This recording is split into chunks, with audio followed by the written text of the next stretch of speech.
So we're here at Orin Swift. Because their winery is small and all indoors, they've moved over here to Louis Martini to do, so they can do an outdoor tasting and have more room during the COVID times. So they're starting us off with a Sauvignon Blanc, which we were told is the first wine that Orin Swift added to this new collection once he was allowed to make wine again. And of all the Sauvignon Blancs we've had in our tastings this week, this is probably the least favorite.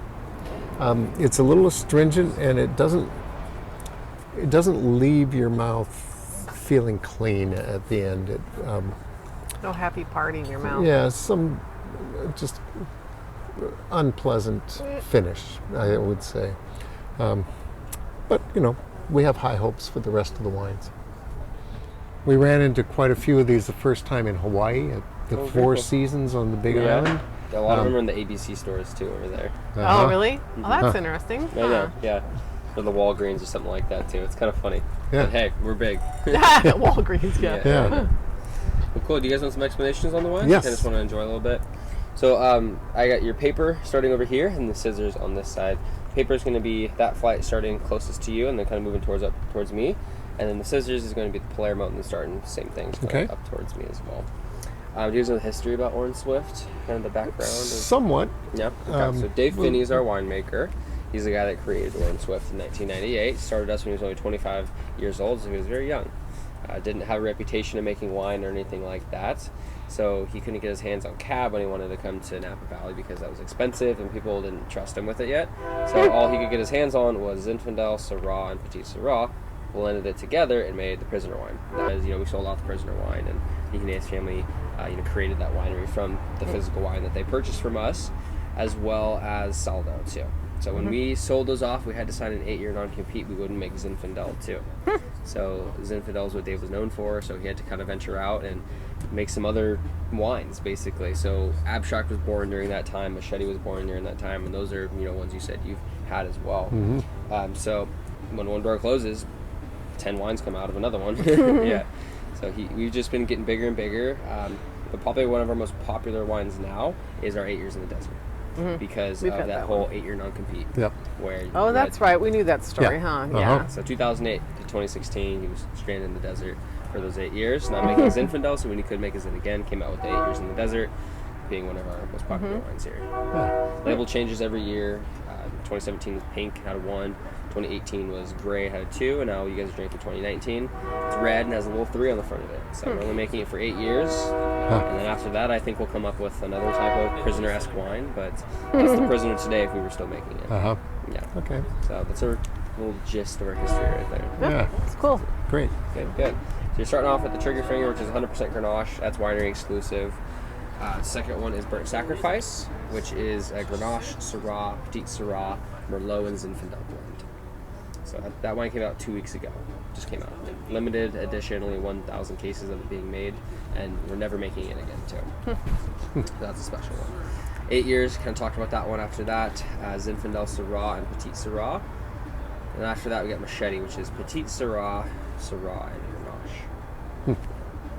And you got Palermo over there, which is 100% cab, mostly the Napa Valley floral fruit.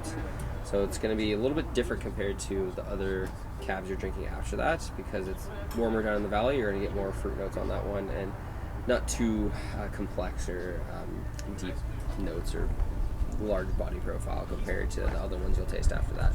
It's very light for a cab compared to the 3 wines after. Face value is the second one that you got there. It's Cab, Syrah, and Malbec. And that is a special wine because it's winery exclusive, number 1, but number 2, there's 96 different labels of it. There are different faces of employees that are in the back half of the company on each bottle. So they are people that are in HR, finance, IT, legal, stuff like that, that don't have a face, when you come, or they come pour for people.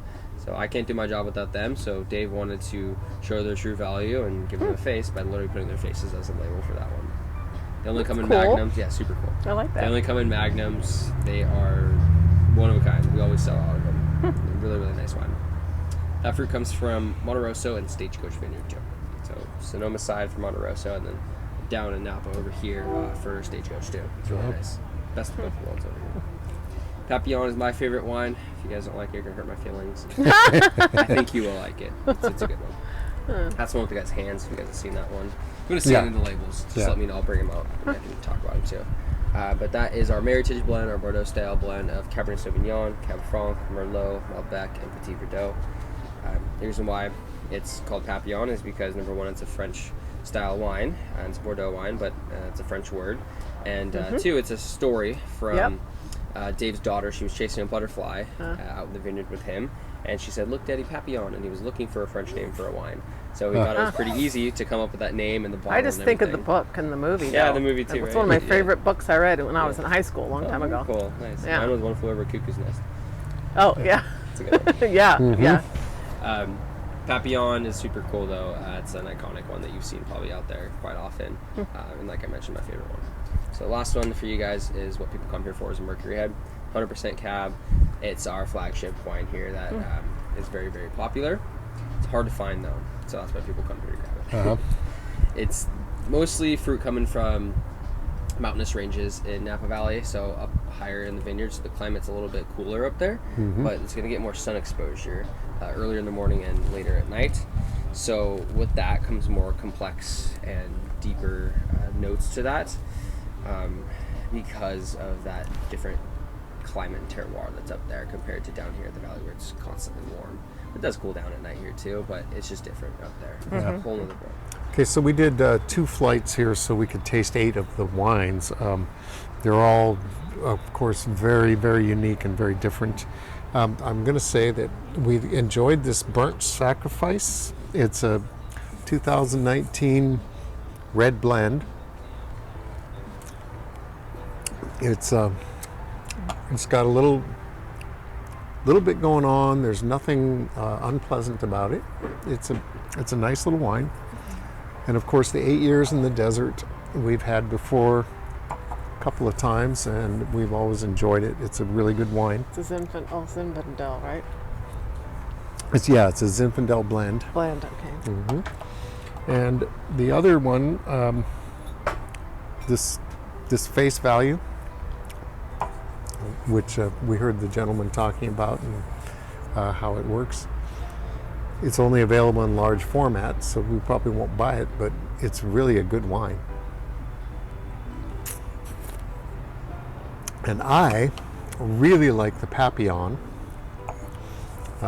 Kelly didn't like it. Nope. She thought it was too dry for her. No, our palates are definitely different. But I really enjoy this one.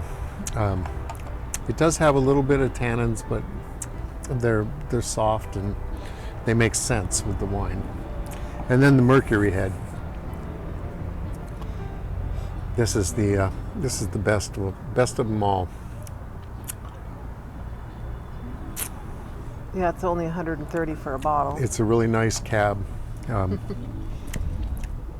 again, this is another wine with some tannins, and it could probably spend some more time in the bottle.